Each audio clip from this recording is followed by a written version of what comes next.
Bonjour à tous et bonjour à toutes et bienvenue dans ce deuxième épisode des principaux transferts cyclistes 2024. Durant le premier épisode, on s'était intéressé à 5 équipes.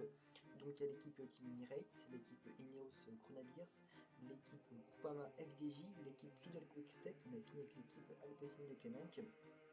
Le concept de ce deuxième épisode est exactement le même. Alors peut-être qu'on sera plus sur 4 équipes, on verra en fonction du temps de la vidéo. Voilà, ceci dit, ne perdons pas plus de temps. C'est parti pour la présentation de la première équipe. Et on attaque avec l'équipe néerlandaise, l'équipe Jumbo-Visma.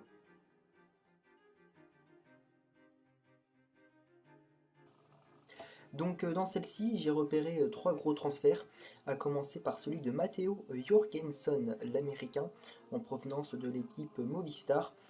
Matteo Jorgensen qui a signé un contrat portant jusqu'à la fin de l'année 2026, grande révélation de l'américain de la saison passée. Il sort d'une saison assez magnifique, assez flamboyante pour lui. Il avait remporté le classement général du Tour d'Oman et puis surtout il avait impressionné sur Paris-Nice en terminant 8ème au classement général final, 4ème de l'E3 Saxo Bank Classique, 9ème du Tour des Flandres. C'est vraiment des très gros résultats que nous avait sorti l'américain.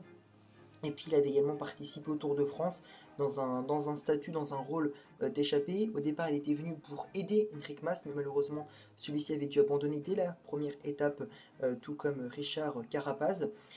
Après, il s'est mis dans le rôle d'échappé, dans le rôle de baroudeur. Donc il avait pris une 4ème place lors de la 9ème étape et 3ème lors de la 12ème étape. Un jeune très prometteur, grimpeur, Matteo Jorgensen, et qui est programmé pour le prochain Tour de France. Il sera une aide très importante, je pense, pour Jonas Vingegaard. Et franchement, Matteo Jorgensen, j'ai très hâte de voir ce que ça va donner avec l'équipe Jumbo-Visma. Alors, pour moi, c'est pas vraiment un bon choix de la part de Movistar de l'avoir laissé entre les mains de l'équipe Jumbo-Visma, parce que c'est un gars qui est très prometteur.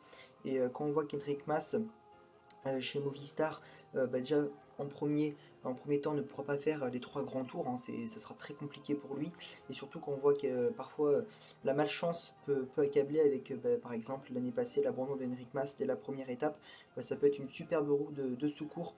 Matteo Jorgensen et Movistar manquent terriblement de leader, donc je pense que Movistar, la formation espagnole, n'a pas réalisé le meilleur transfert de son histoire. Pour autant, je pense qu'ils l'ont vendu à un prix très intéressant.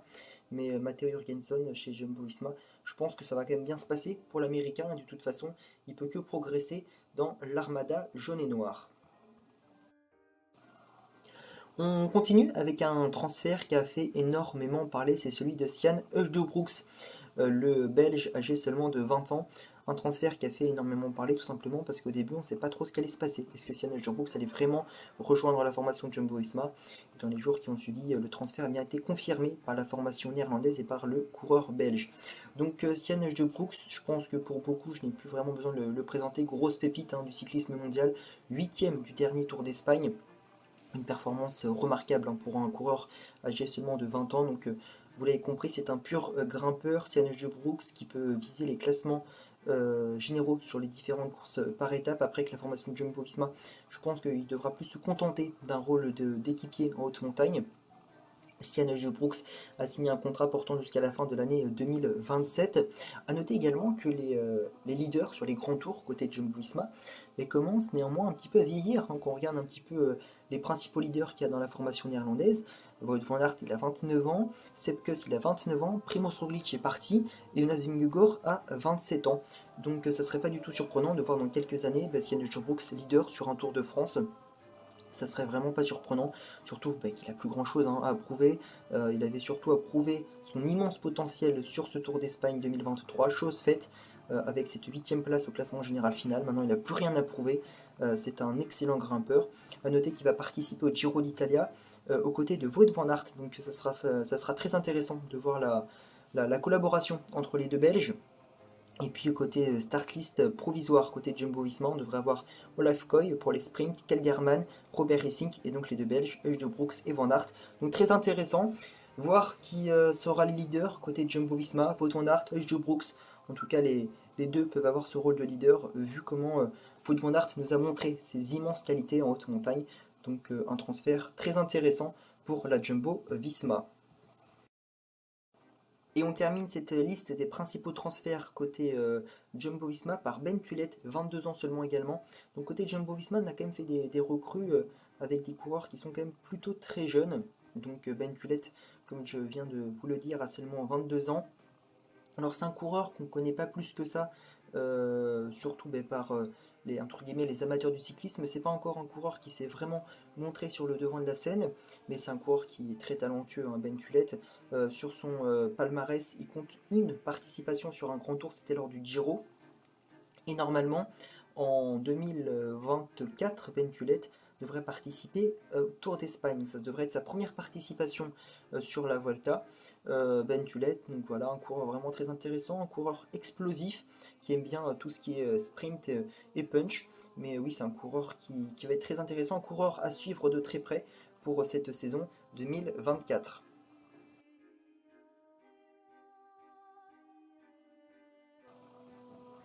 On continue avec l'équipe Lotto Destiny. Donc j'ai noté dans cette équipe, entre guillemets, un gros transfert, ça sera l'arrivée de Harm Van Hoek. A noter que c'est un coureur qui a déjà couru avec l'équipe Lotto Destiny, puisqu'il est arrivé dans la formation le 15 août, Harm Van Hoek. Donc c'est un Belge, âgé de 26 ans, donc pour beaucoup je pense que vous ne le connaissez pas plus que ça. Alors moi j'avais envie de souligner un petit peu ce transfert, parce que alors oui, sa saison 2023 est vraiment pas flamboyante, loin de là. Pour autant, si on s'intéresse d'un petit peu plus au profil de Harm Van Hoek, il avait quand même terminé 10e du l'EU Tour en 2023. C'est entre guillemets son seul vrai bon résultat de cette année. Mais surtout en 2022, il avait terminé 4e de la 5e étape du Paris-Nice 2022 donc. Et également, il avait terminé 4e de la 8e étape du Giro d'Italie en 2022. Donc c'est un coureur comme qui sera à suivre, je pense, Harm Van Hoek, qui devrait normalement participer au Tour de France. Pour l'instant, on n'a aucun renseignement sur ses courses à venir durant cette saison 2024, mais je pense qu'il va participer au Tour de France, et surtout parce que l'équipe de l'Auto Destiny est vraiment en manque de purs grimpeurs. Et pourquoi pas prendre quelques échappées, pourquoi pas essayer d'aller chercher des bons résultats.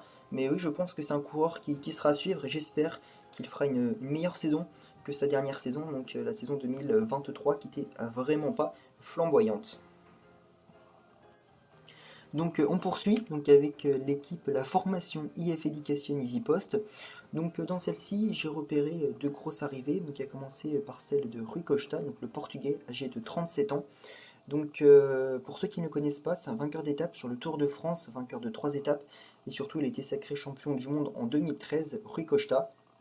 Donc Rui Costa sort quand même d'une très belle saison 2023, l'une des meilleures de sa carrière, alors que beaucoup le pensaient fini, entre guillemets. Vainqueur d'étape sur le Tour d'Espagne en 2023, en levant les bras lors de la 15e étape. Il avait également terminé 13e du Tour de Lombardie, puis avait très bien commencé sa saison avec une victoire sur le Trofeo Calvia. Donc quand même, il sort d'une magnifique saison même, hein, Rui Costa. À 37 ans, c'est quand même fort d'aller chercher une victoire sur un grand tour. Donc IF Education Easy Post a quand même voulu ne pas prendre trop de risques, hein, parce que son contrat a pour durer un an. Donc il faudra quand même qu'il prouve, qu'il montre qu'il est encore capable de faire de très belles choses, même s'il l'a montré, hein, durant cette année 2023. Il faudra encore qu'il prouve. Et puis comme en 2023, il va commencer sa saison en 2024 avec le Trofeo Calvia. Donc voilà, en 2023, il avait remporté cette course. Peut-être il se dit, bon, peut-être un signe de chance, on va peut-être insister avec cette course, et pourquoi pas. Alors c'est sûr que s'il nous fait la même saison 2024 que la saison 2023, et ben ça promet, hein, parce que c'était quand même une magnifique saison. Donc voilà, moi j'ai vraiment hâte de voir ce que ça donne avec Rui Costa pour la formation IF Education Easy Post. A noter que c'est quand même une formation qui a du mal, hein, durant ces dernières années. Alors, il y a eu la très belle époque avec Rigoberto Urán. Heureusement qu'il y a des garçons comme Magnus Cort Nielsen qui sont passés par là, qui ont pu aller claquer quelques victoires d'étape sur les grands tours. Mais autrement, c'est une équipe qui est quand même qui a du mal, hein, ces dernières années. Je pense notamment à Hugh Carty qui fait vraiment que décevoir. Hugh Carty qui a du mal, hein, maintenant, c'est plus du tout le même Hugh Carty qu'on a connu durant les années précédentes. Donc voilà, j'espère que Rui Costa va pouvoir apporter que du positif à la formation IF Education Easy Post. Et la deuxième grande arrivée est celle de Archie Ryan. Donc c'est un Irlandais, il a 22 ans. Et je me suis un petit peu plus intéressé à lui, tout simplement parce que c'est pas n'importe qui, puisque Archie Ryan vient de la Jumbo Visma Development Team. Donc je peux vous dire que quand vous intégrez l'équipe de développement de Jumbo-Visma, c'est que vous avez quand même un sacré petit niveau. Et ça a été confirmé parce que j'ai regardé quand même en 2022, il avait fait une très belle saison Archie Ryan. On se rappelle qu'il avait quand même terminé quatrième du Tour de l'Avenir, ce qui fait un petit peu aussi sa réputation. Il a gagné une seule fois dans sa carrière. Et donc il vient dans cette équipe IF Education Easy Post. Il peut clairement avoir carte blanche sur de très belles courses Archie Ryan. J'ai hâte également de voir la collaboration entre les deux Irlandais, Ben Healy et Archie Ryan, sur quelques courses, parce que je pense que les deux coureurs seront amenés à se rencontrer et à collaborer ensemble. Ça peut être très intéressant, surtout qu'ils ont un petit peu la même tranche d'âge. Mais oui, je pense que c'est un très beau coup réalisé par l'équipe IF Education Easy Post. Ils ne vont pas être déçus par le jeune Irlandais qui a quand même terminé deuxième du Tour de Lombardie junior, donc U23, lors de la saison 2023. Donc ça prouve quand même le potentiel du gamin. Et je pense vraiment qu'il va pas décevoir chez IF Education Easy Post. Et je pense que même il va en surprendre plus d'un. C'est un jeune à surveiller de très près.